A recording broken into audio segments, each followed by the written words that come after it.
Welcome, everybody, and thank you for joining us. Today's event is a community briefing to share details on the 2020 Northwest Ports Clean Air Strategy, which was adopted by the Northwest Seaport Alliance managing members last week on April 6th. And this is an opportunity to preview the implementation plans under development by Port of Seattle, Port of Tacoma, and the Northwest Seaport Alliance. I'd like to cover a few housekeeping reminders before we get started. First, this briefing will be recorded. By accepting this invitation or participating, you are providing consent to being recorded and potentially having the recording forwarded to other parties. Second, there will be time for Q&A after the presentations, and you're welcome to submit questions throughout the event via the Q&A function. I'd now like to introduce Port of Tacoma Commission President and the Northwest Seaport Alliance Co-Chair, Commissioner Dick Marzano. Thank you and good afternoon. It's a pleasure to be here today to talk about the adoption of the Northwest Ports Clean Air Strategy. This strategy will set the framework for clean air and climate action. This is the four ports getting together to ensure that the future will be cleaner and better for our workers and our communities. The Northwest Ports Clean Air Strategy is unique and groundbreaking. It was first started in 2008. It was one of a kind. Never done by any other ports like this. And over the past decade of working together, the ports have successfully invested in and implemented emission reduction actions and seen regional declines in air emissions and making it better for all of us. I've been very fortunate to work my entire adult life on the waterfront. And one of the things I can remember is working at a place called the Smelter here in Tacoma. It was a place that you walked through where they would refine the smelter and you could taste the arsenic as you left the job site. That place is now Point Ruston. It's a place where people live, play, and work. It's a great example of what people can do when working together. Also, I can remember on a particular day when this wind was blowing and the smokestack from the ship was coming so hard and so tough for the crane driver that he actually went up into a crane with a gas mask so he could work. Those days are no longer around because we have newer cranes that have better air filters. We are also investing in shore power. The Northwest Seaport Alliance is investing in Husky Terminal here in Tacoma and in T5 in Seattle.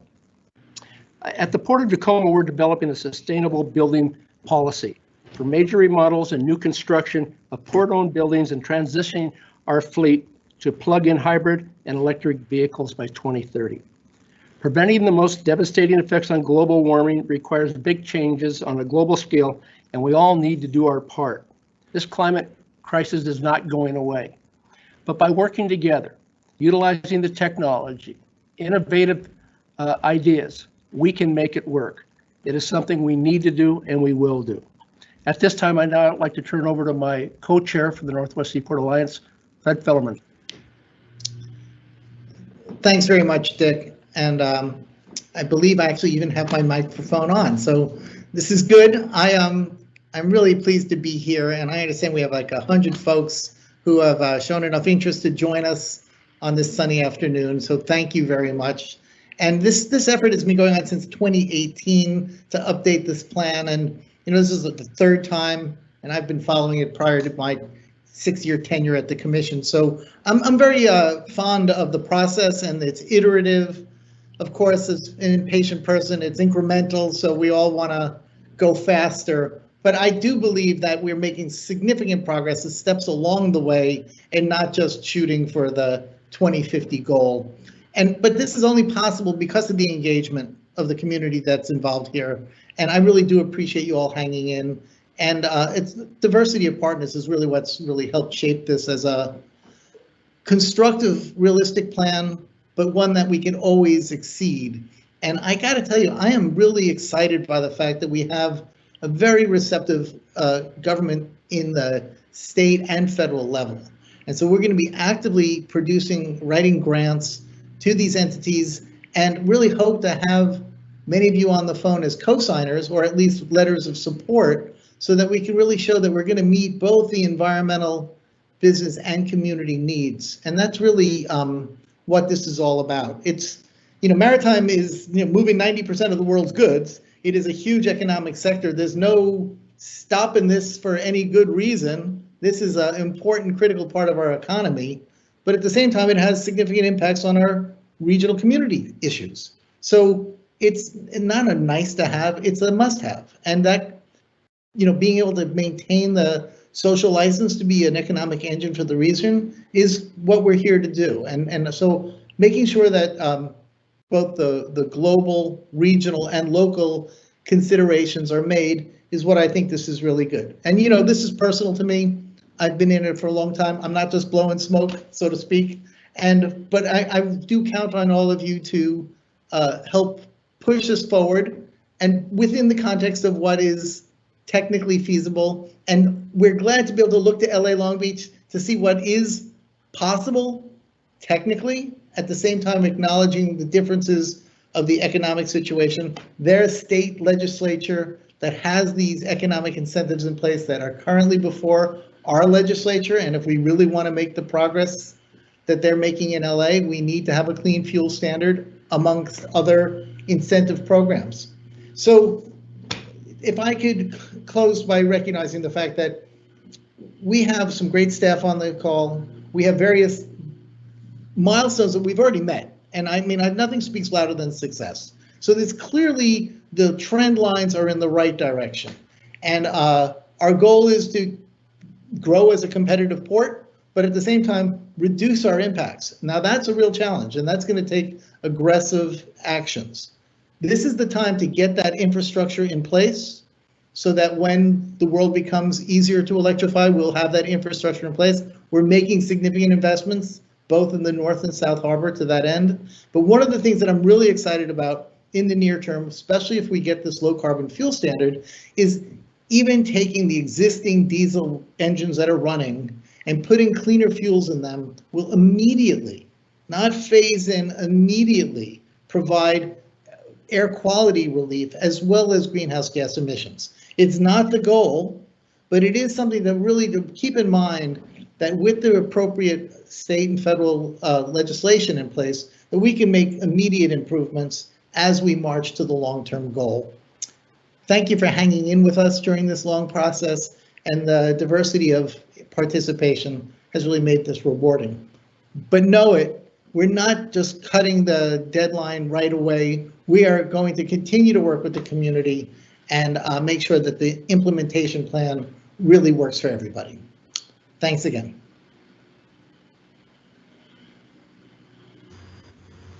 Oh, I have to pass it off to the next person. Now that is really following the script really well now. So I will now be happy to hand it off to Ryan Child and take it away, please. Yeah, thank you, Commissioner Fellman, and good afternoon, everyone. I'm Ryan Child, and I'm with the Maritime Environment and Sustainability team at Port of Seattle. So the Northwest Ports Clean Air Strategy dates back to 2007 when Vancouver Fraser Port Authority up in British Columbia partnered with Port of Seattle and Port of Tacoma and later the Northwest Seaport Alliance to reduce port-related air emissions within their shared airshed. At the time, it was the first international collaboration of ports on clean air. And since that point, we've made significant environmental progress across our ports. We've actively supported and facilitated the introduction of the North American Emissions Control Area that significantly reduced air pollutants from shipping. Ports have introduced shore power facilities for cruise and container ships that have decreased emissions while ships are connected at the dock. And finally, we replaced older diesel trucks with newer and cleaner models through the Clean Truck Program. These are just a few examples of what this groundbreaking collaboration across these 4 ports has accomplished. Still, we recognize that there's more work to do to improve local air quality and to address climate change. And in developing this new strategy, the 4 ports are putting forward a bold vision to guide our long-term efforts that aligns with the latest climate science and also acknowledges the impact of air emissions on local communities. That vision, which you'll see on the screen, is to phase out emissions from seaport-related activities by 2050, supporting cleaner air for local communities and fulfilling our shared responsibility to help limit global temperature rise to 1.5 degrees Celsius. Today, we'll cover the new Northwest Ports Clean Air Strategy and what this new vision means, and then we'll dive into the details for how Port of Seattle, the Northwest Seaport Alliance, and Port of Tacoma are planning to put this strategy into action in the next 10 years. I want to also acknowledge up front that we've heard a lot of feedback already that there's interest in more opportunities to engage in the development of each port's implementation plans. So I want to reiterate that this won't be the last opportunity to learn about these plans and engage in these efforts. In response to the feedback we've received already, we'll be extending our timelines for plan development and developing a process for more robust engagement as we move forward. Next slide, please. So what does it mean to phase out emissions in Seattle and Tacoma? The focus on emissions in the Northwest Ports Clean Air Strategy is on diesel emissions or diesel particulate matter and on greenhouse gas emissions. And it's emissions from 6 sectors of port activity: ocean-going vessels, harbor vessels, cargo handling equipment, rail, trucks, and port administration. As you can see, for both diesel emissions and greenhouse gases, ocean-going vessels are the largest source of port-related emissions. Ocean-going vessels include container, cruise, and bulk cargo ships, and emissions are measured from their time at berth, as well as their journey underway to and from the entrance of the Puget Sound at the Straits of Juan de Fuca. Diesel trucks are the second largest source of emissions for both particulate matter, diesel particulate matter, and greenhouse gas sources. And these emissions are critical to address since emissions from trucks occur near communities and can impact local air quality. Next slide, please. In developing the new strategy, the ports identified objectives to transition to zero emissions in each of those sectors. The shared objectives follow 3 themes. The first is increasing efficiency, replacing older equipment with newer, cleaner models, and using renewable fuels.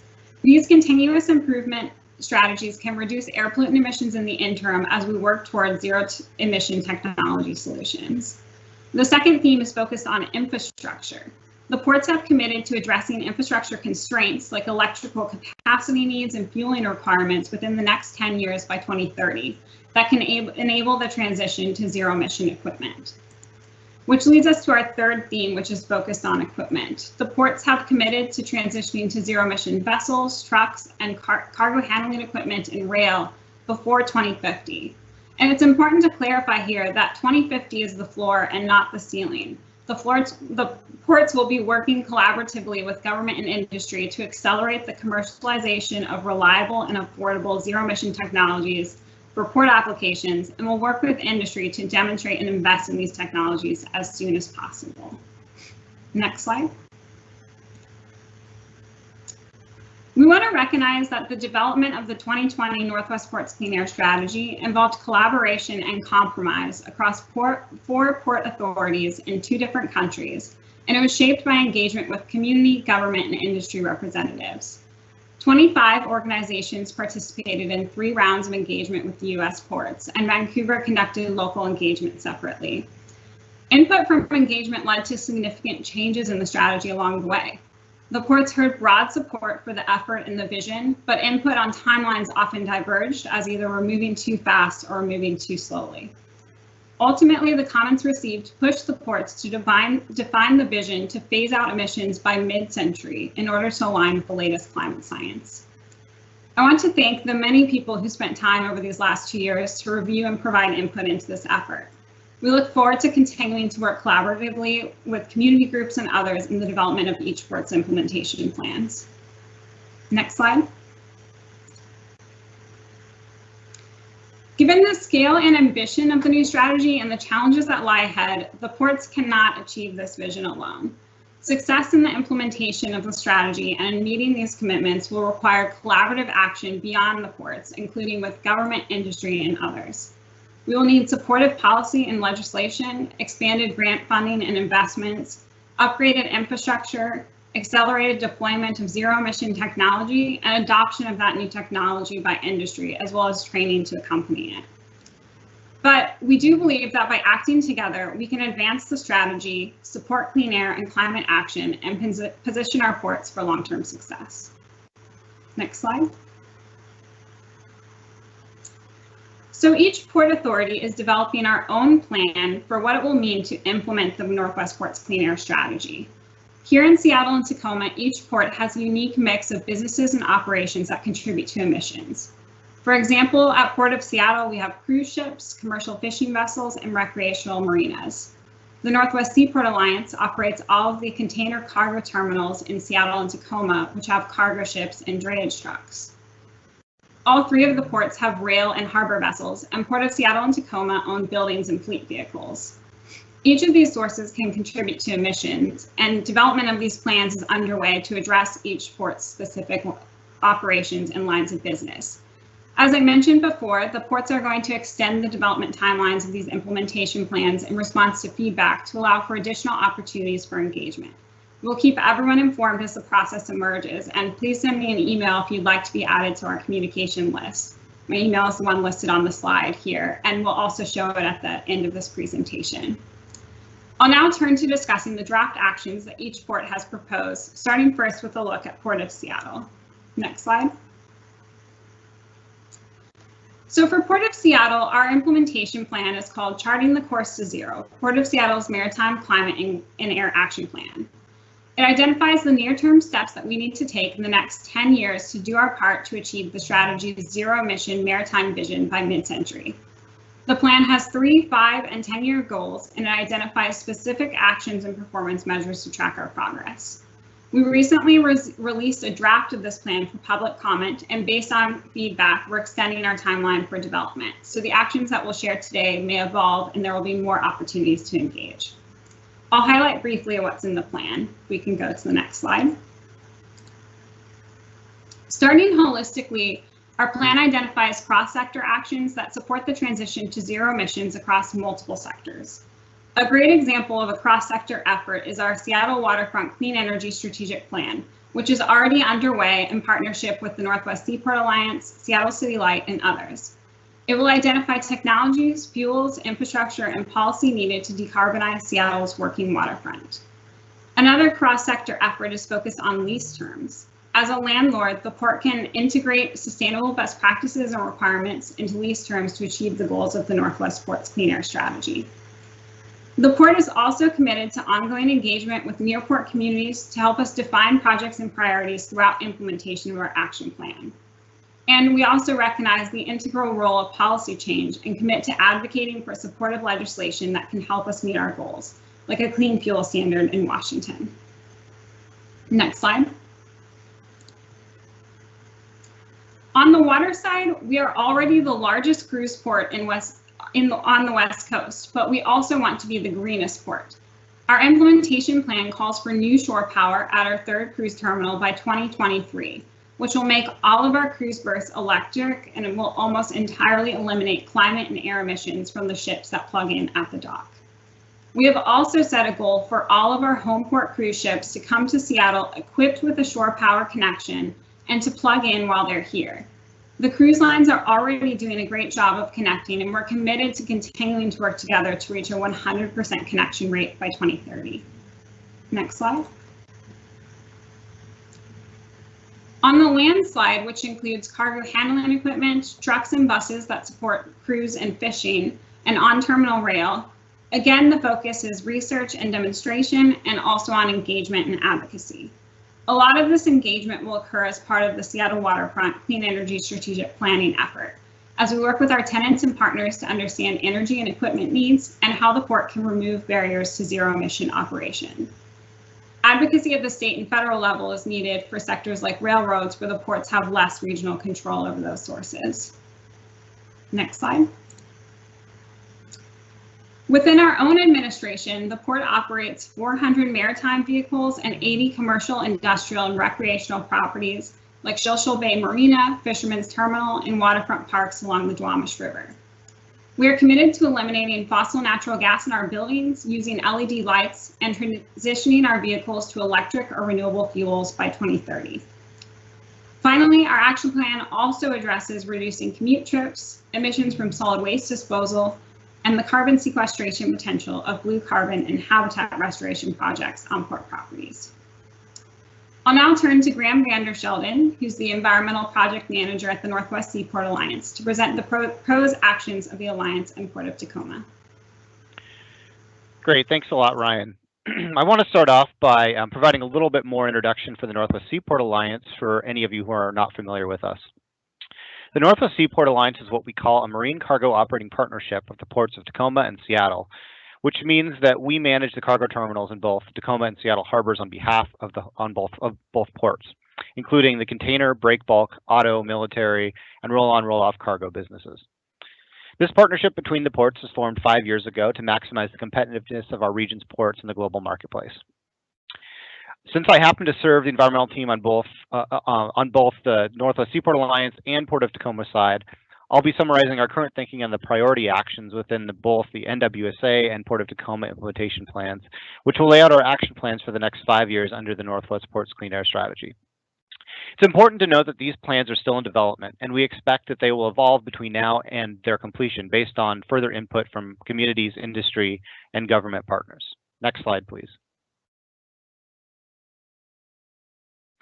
I'll be splitting up the content today by speaking to the highlights of our draft actions for landside sectors, vessels, and the actions that cut across all of the sectors. For the land side, I'll be focusing on trucks and cargo handling equipment. In the trucking sector, we'll be prioritizing cleaning up the existing diesel fleet through our scrap and replace program. This program will focus on incentivizing operators of pre-2007 trucks serving our domestic container terminals to purchase 2007 and newer trucks, which are 90% cleaner than the older models. While zero-emission technology is still prohibitively more expensive than diesel trucks used in port operations today without incentive funding, it's also vitally important that we begin making steps towards the zero-emission future in this sector. In the next 5 years, we'll be focusing on working with a variety of stakeholders to better understand the future of charging and fueling needs for zero-emission port trucks, supporting the development of a regional charging and fueling network for zero-emission trucks, and to help support demonstration projects to move the technology more towards commercialization and affordability.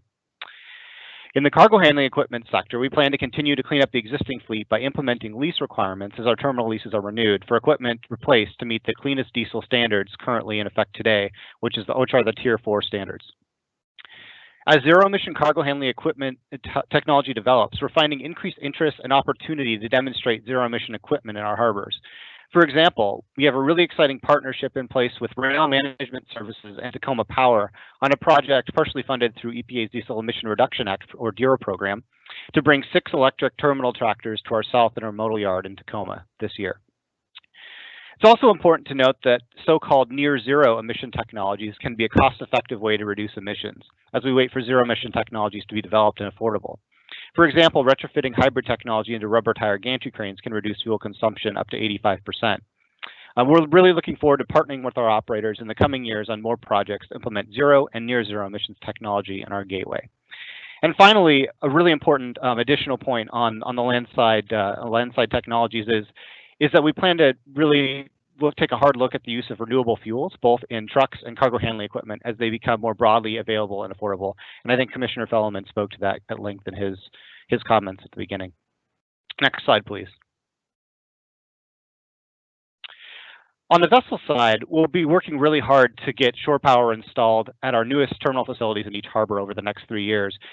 As Commissioner Marzano mentioned, we'll be working really hard to get shore power installed at our Husky terminal by the end of 2022 and fully operational at Terminal 5 by the end of 2023.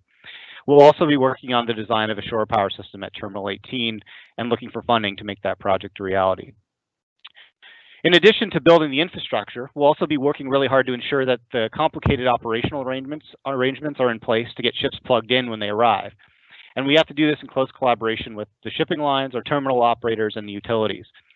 Some of these elements that need to be considered are labor coordination, power billing, vessel positioning at the berths, and vessel commissioning to ensure that the ships are compatible with the shoreside infrastructure. In addition to our shore power program, we'll also be undertaking a study this year to analyze other methods to reduce emissions from ships in our airshed, but plan to begin implementing these recommendations next year.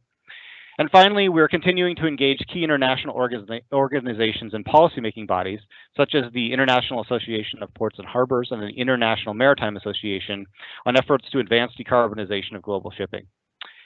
Given the global nature of our industry, we believe that international action is on the critical pathway to decarbonization and would create a level playing field for all. Next slide, please. So we also have a suite of priority actions that span multiple sectors and are on the critical pathway for success of the strategy. First, we have energy planning studies that'll help us understand how much power will be needed to shift to zero emissions at each of our facilities, what the grid can currently provide at our locations, what infrastructure investments are needed to enable zero emission operations, what the cost of these investments are, and whether there are any out-of-the-box ways we can integrate innovative technologies into these types of solutions. And Ryan already spoke to one of these efforts, which is the Seattle Waterfront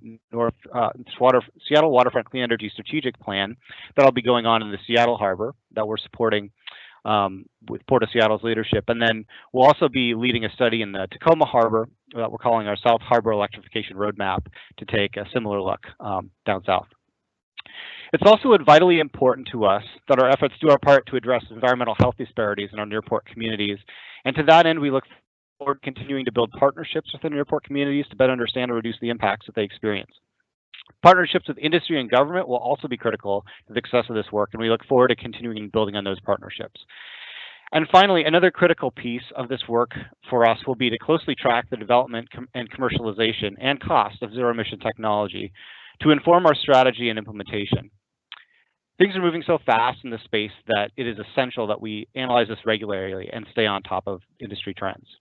Next slide, please. And now I'd like to shift gears a little bit to the Port of Tacoma's implementation plan. As you'll recall from one of the intro slides that Ryan presented, the scope of the activities that remain in Port of Tacoma's direct management since the formation of the Alliance are the buildings and fleets owned by the Port of Tacoma and its tenants, as well as activities associated with a grain terminal facility. The remainder of seaport activities in the Tacoma Harbor are covered by the Northwest Seaport Alliance's plan. A major area of focus for the Port of Tacoma implementation plan is to launch a Clean Buildings Initiative to identify and implement cost-effective energy efficiency improvements in port-owned and operated buildings and facilities. An example of an early action in this area is a lighting upgrade at our Fabulous Center, which will reduce energy use by about 70%.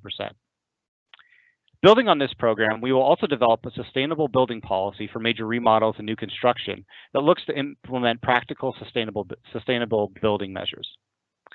Another important area is the port's fleet. We will be working on transitioning the light-duty fleet that serves employees working at our administration building to electric or plug-in hybrid by 2030. Next slide, please. And with that, I'd like to transition us over to the question and answer portion of the program today.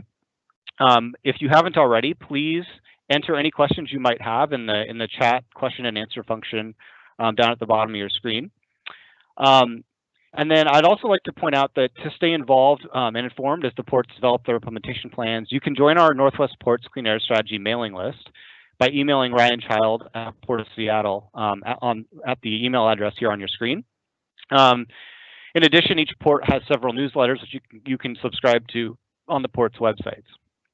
In addition, I just want to point out that the ports will be reporting annually on progress to implement the strategy, and we'll be posting these progress reports on our website. And I just want to point out as well that if you have any questions that we don't have time to get to today, or you feel like you want more clarity on, feel free to reach out to us at the email on the screen here as well. So with that, I would like to ask Omi Drawthorne if we have any questions already typed in the chat, and if so, could you read the first one, please? Yes. Can you describe some of the early near-term actions ports are prioritizing that will make the biggest impact on emissions goals?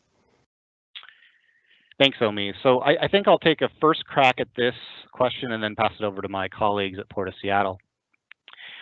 So the summary of our implementation plans, I think, really give a good sort of swath of what we're prioritizing as we start implementing the strategy.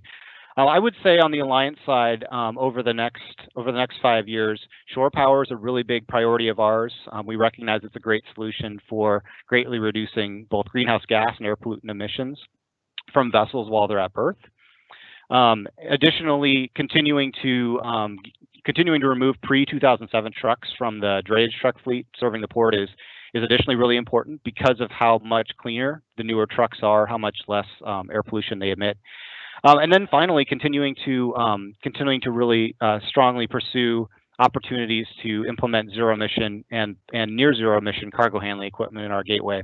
is a really impactful way for us to reduce emissions near communities and really help push the technology forward. So with that, I'll pass it over to Ryan and Alex at Port of Seattle for their response.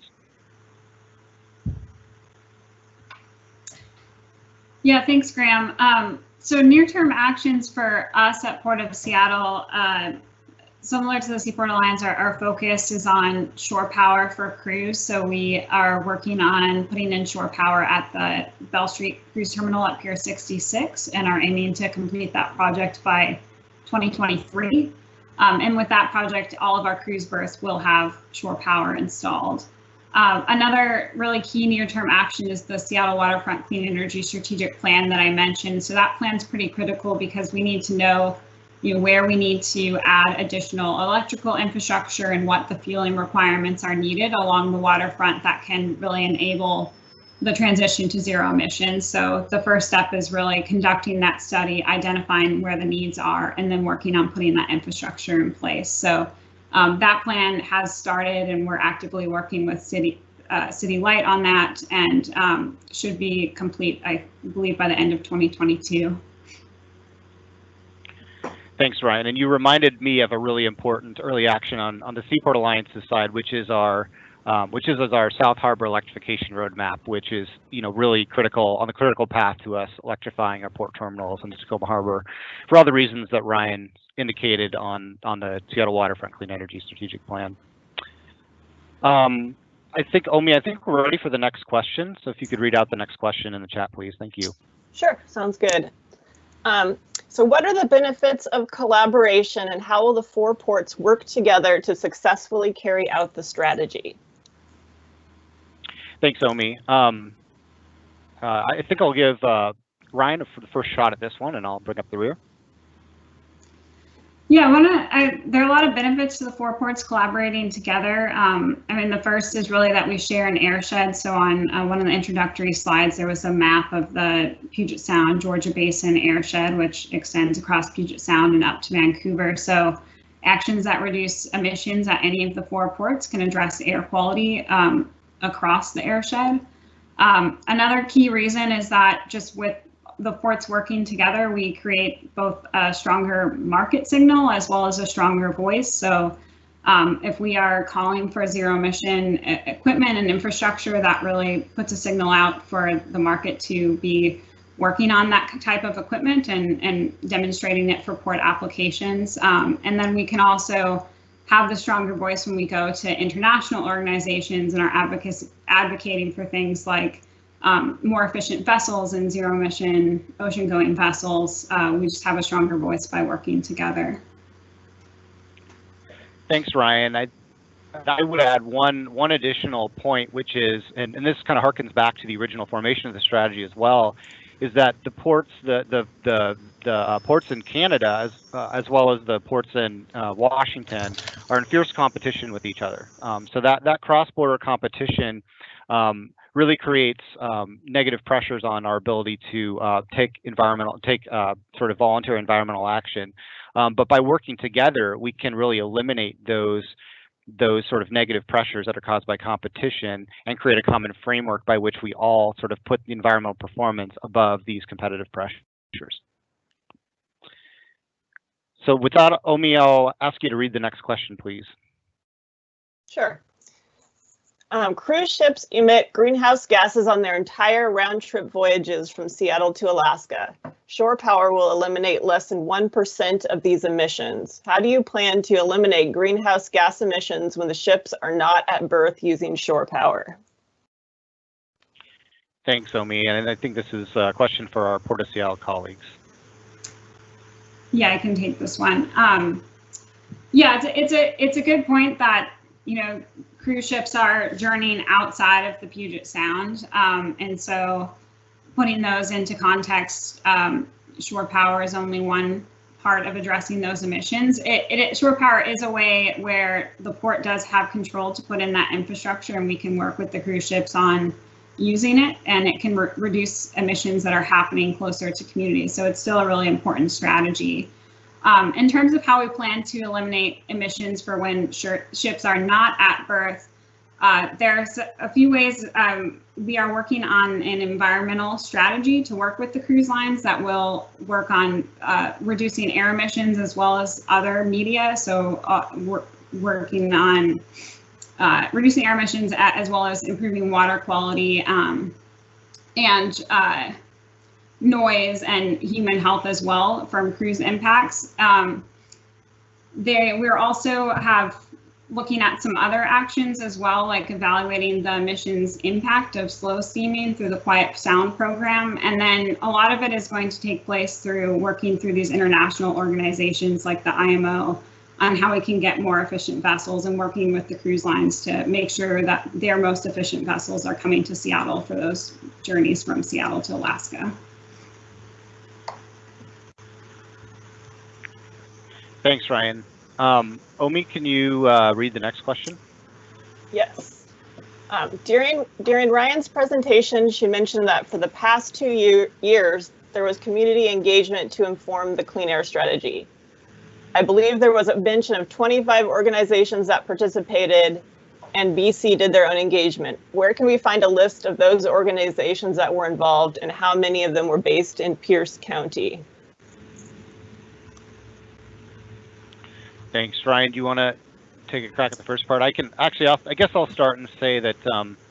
Actually, Ryan, do you want to take a crack at that? Because so there is. I don't, off the top of my head, know how many organizations were based in Pierce County. But I'll turn to Graham to see if he knows. But in the Northwest Ports Clean Air Strategy document, which is online, there is an appendix that lists all of the organizations that participated in the engagement process, including organizations in Vancouver as well as in Seattle and Tacoma. So we can make sure to send out a link to the full report in the materials that go out after the call. Thanks. Yeah, and I can say that we reached out to at least the Tacoma Urban League and the Citizens for Healthy Bay as part of this process. But I may not be remembering them all of the Tacoma-based organizations. So I would encourage you to take a look at that list in the report. Next question, Omi. Yes. The IMO is currently only requiring a 50% reduction in greenhouse gases by 2050 compared to 2008 levels. This is not sustainable. Will you and your worldwide port colleagues put pressure on the IMO to require zero emissions by 2050?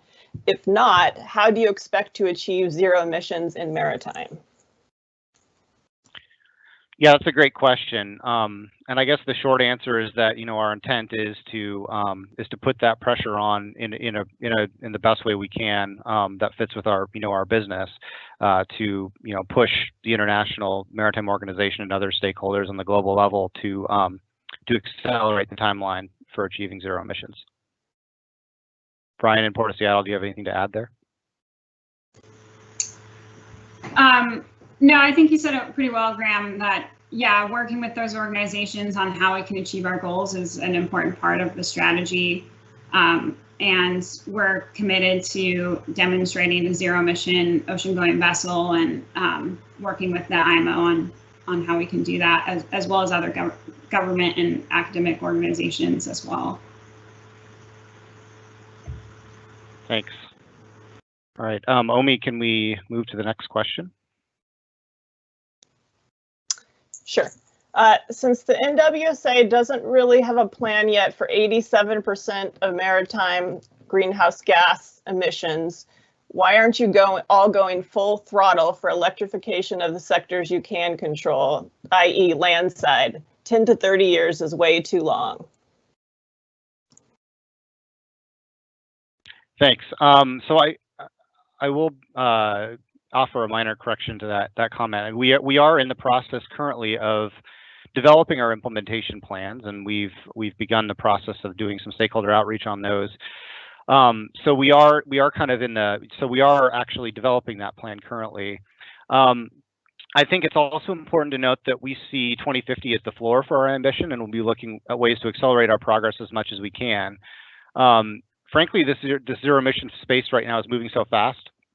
And we're we're committed to revisiting this 2050 vision and other strategy objectives every 5 years to incorporate new information and increase our ambition where it makes sense.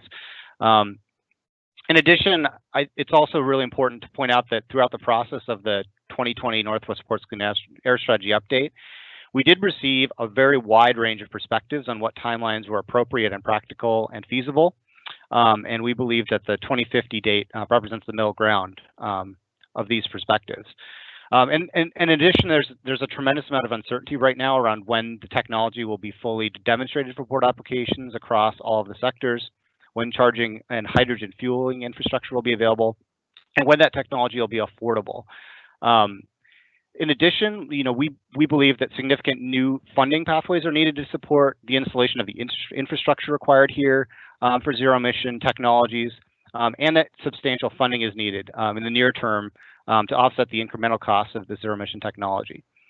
So, based on everything that we went through and what we heard from our sort of diverse list of stakeholders, we see this 2050 vision along with an adaptive management approach that revisits this vision every 5 years and gives us the flexibility to accelerate where it makes sense as the best way to signal our intent to work towards zero emissions while maintaining flexibility to tailor implementation approach to the trajectory of technology and funding as it comes along. So that's my response, and I'll kick it over to Port of Seattle folks to see if they have anything to add.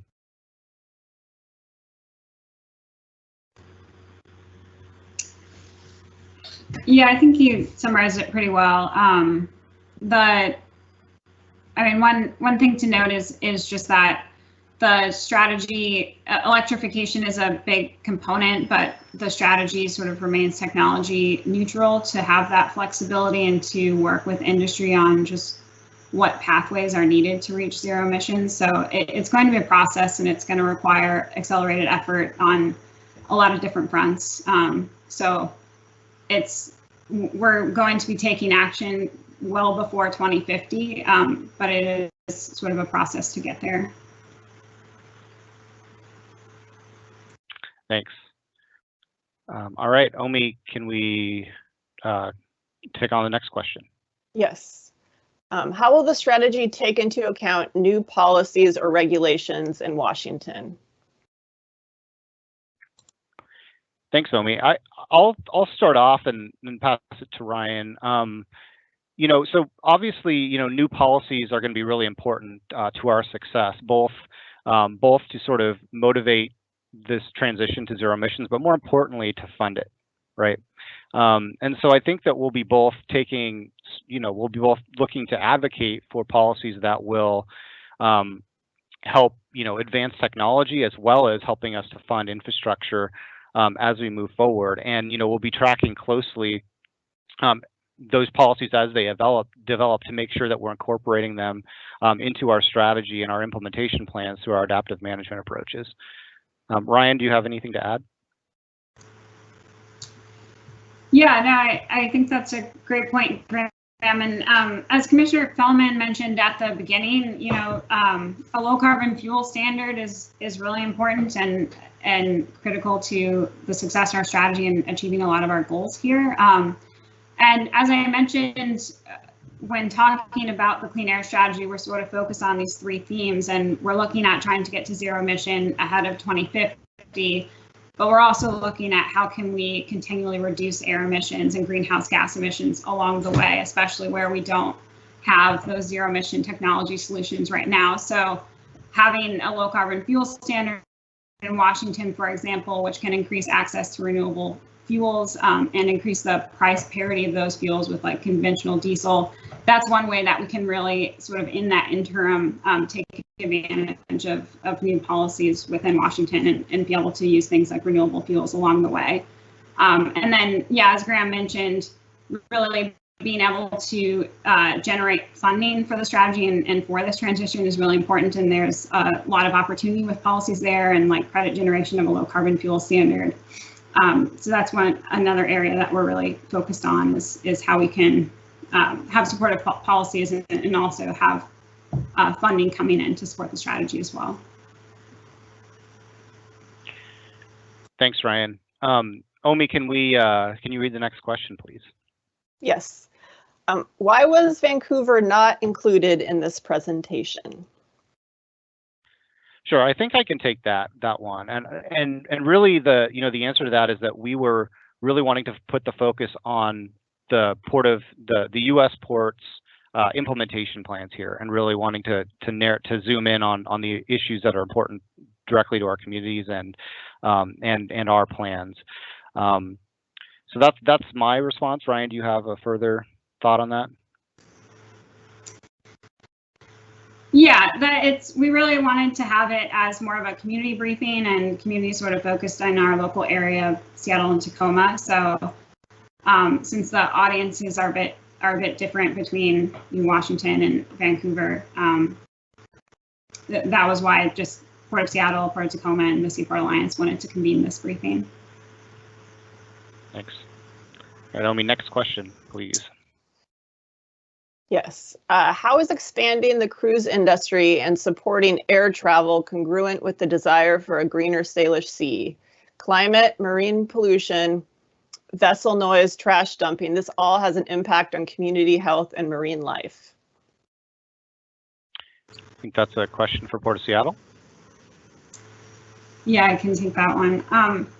No, it's a good point, and I think it's important that at Port of Seattle, we have this dual mission of protecting the environment as well as promoting the economic prosperity of the region. And so cruise and air travel are important to our region's economy, and we're really focused on how we can reduce the impacts of those while still having those industries be successful.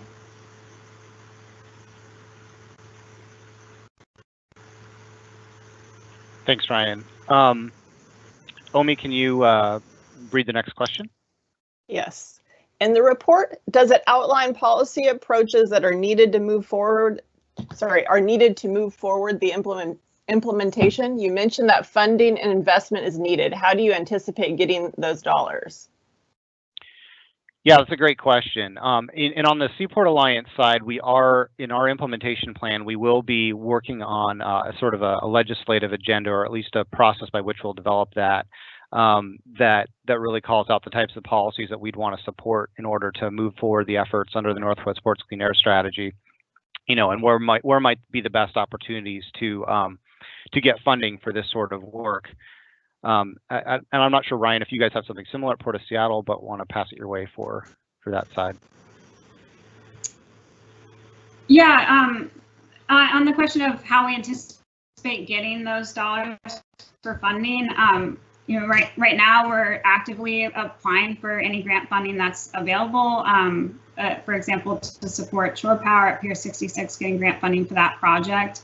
But we're also working with government agencies that are working on grant funds to provide feedback on this is the type of funding that we need, and this is what our tenants are looking for, and these are sort of the requirements of funding programs that can support these efforts. So it's both going after any funding opportunities that are available, but working with the agencies that are providing funding to make sure there's funding available that can work for port applications.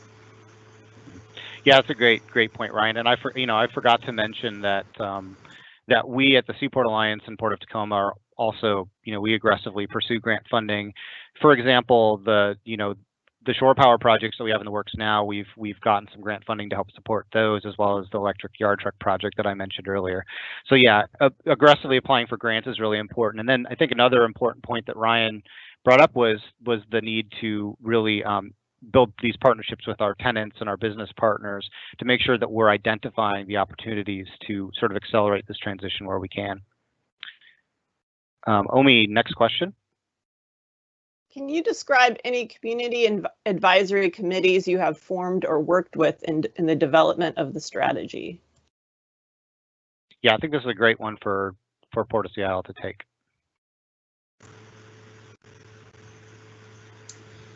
Yeah, so when the strategy was first being developed back in 2018, we formed a representative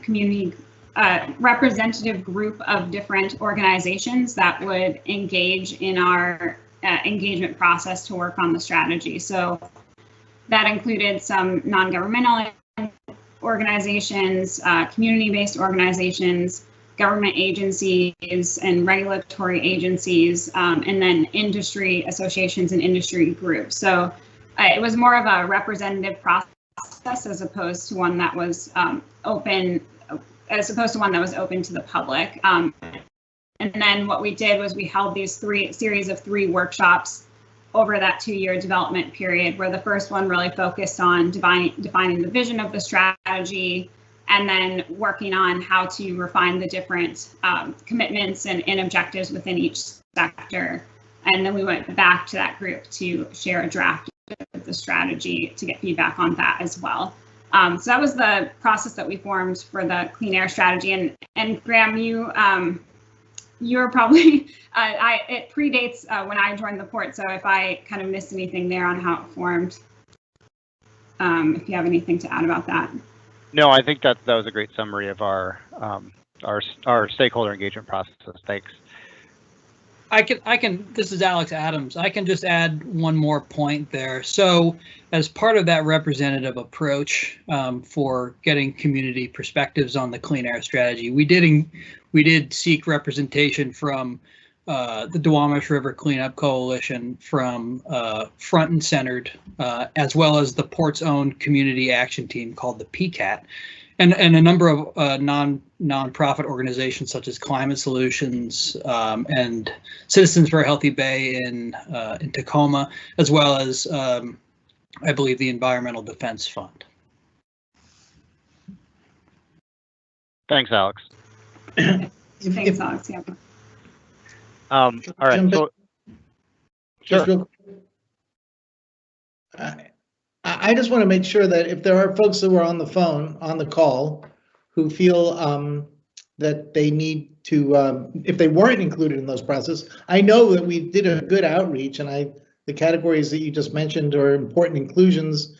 But as one that has often participated in processes from the outside, if folks feel that they need to have a more of a thorough input, please contact Ryan, and we're committed to have additional outreach. Thanks, Commissioner Fellman. Omi, can you read the next question, please? Yes. What specifically do you have in mind in terms of carbon sequestration? Yeah, I can address that one since that's in our Port of Seattle plan.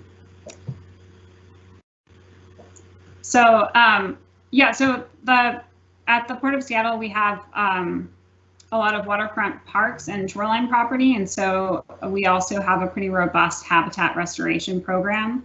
And we have done an initial study to just look at the carbon sequestration potential of the different shoreline areas around the port's property.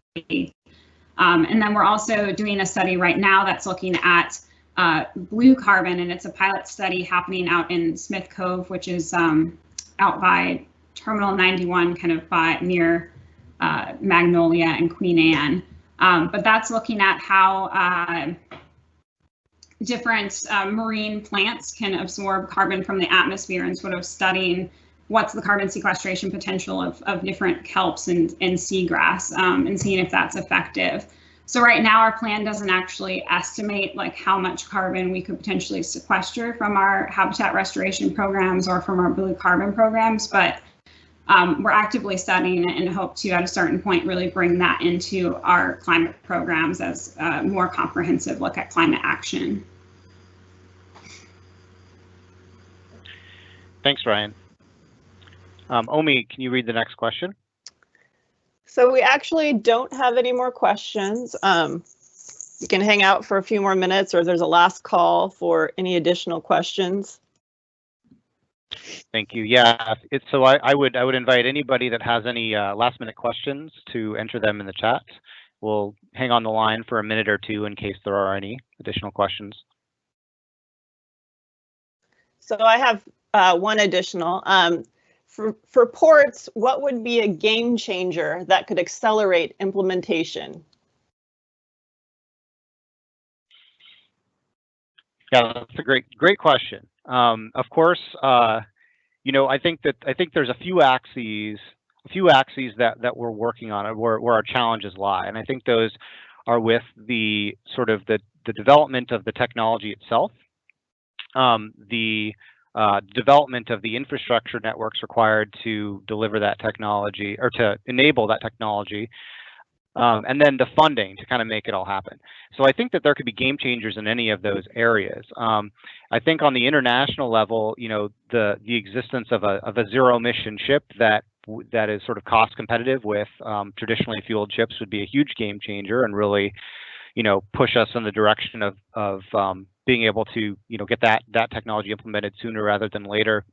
I think on the sort of the regional scale, as far as infrastructure goes, you know, one of the biggest challenges that will need to be addressed, and something the ports really can't do alone, is a network for charging and/or hydrogen fueling zero emission trucks, and that's a monumental challenge that's going to be really hard to tackle. But you know, a really strong collaboration that kind of came together around that and was able to deliver that infrastructure sooner rather than later would be a big game changer. And then, of course, you know, just funding in general. I mean, the amount of dollars we're talking about to put in all of the infrastructure for shore power and electric cargo handling equipment, and/or hydrogen fueling for cargo handling equipment, if that's the way some of the equipment goes. Just the dollar amount there is likely quite large. And so, you know, new funding opportunities that don't currently exist. I know everybody that's in this space says the same thing there. But that is a really important game changer. I think that, you know, the more dollars we have, the faster we can go. So with that, I'll pass it over to Ryan and Port of Seattle, see if there's any additional thoughts. Yeah, Graham, I think you summarized it really well. It's really that combo of technology, infrastructure, funding. The only thing I'd add to that is industry leadership, and what we really need. You know, ports can only do so much alone, but if we can get some leaders to take some early action, test technology, that's going to be really important as we move forward. If I could say in concluding my comments is, you know, there's really a question is, do you go after the biggest sources of emissions, like the ships underway, versus the most acute exposure to community members? And are you looking at primarily addressing climatological impacts or conventional pollutants? And so depending on what your objectives are is where your investments can be. Obviously there's overlap, but as far as I'm concerned, as interim priorities, we really want to address the near port communities because those are the places where we have the most influence. And while they're not the largest sources of emissions, they're places where I believe we can make substantial progress sooner. And one that I would like to see us be able to, you know, join forces to do that. I think this, as I said before, to be able to make the nexus between having a competitive business with a relationship with our communities and making sure that those most disproportionately impacted are addressed with priority. I think this is a very good moment to be making those cases, and one that really demands our focus. So it may not be the largest sources, but I believe it's the place where we can make progress and where we have the greatest social obligation. So I hope this community will stand with us to do that. And we're committed to do the short, medium, and long-term haul. We're not going anywhere. We want to be with you the whole way along. And I do appreciate you all being here together. If I could just add one thing real quick to follow up with what Commissioner Feldman talked about. There was a question earlier with regards to ships when they're out there at sea, is what kind of control we can have. And Ryan touched on it with the different associations. There's two big ones, the American Association of Ports Authority here in the United States, which all the major ports belong, and the International Association of Ports of Harbor, which is a worldwide network. And making sure they get the message and have a one voice so that we can get this whole climate crisis a stranglehold and stop this. So I think by us advocating at those two different associations as we continually do, and them showing the leadership to move forward would help us all. I actually thank you, Dick. But one other thing is like the International Maritime Organization obviously is where ship design and things like that. And there's actually a hearing tomorrow at in the House Coast Guard Committee. Oh, DeFazio is like the ranking member. I think that's specifically about emission reductions in ships. So Congress is clearly looking at that. There's the Marine Environmental Protection Committee of the IMO is looking at both the nexus of noise as well as air emissions. So there are those forums. We're playing in all of those forums. It's just a question of, those are long-term goals. We're going to continue to push on them, but in the near term, I see that's our greatest progress will be made right in the harbors. Thanks, Commissioners Fellman and Marzano, for your comments there. And I think that's a really great way to wrap up this session. I just want to remind everybody that if you have any further questions for us or would like to be more involved in the stakeholder outreach process as we move forward towards developing and finalizing these implementations plans, please do reach out to Ryan or others at the port to get yourself on our mailing list and as part of the stakeholder committee. So with that, I'd just like to say thank you to everybody who took the time today to log in and listen to our webinar and our question and answer, and those who participated in the question and answer session. We look forward to continuing to work with you as we move forward. Thank you. Thank you.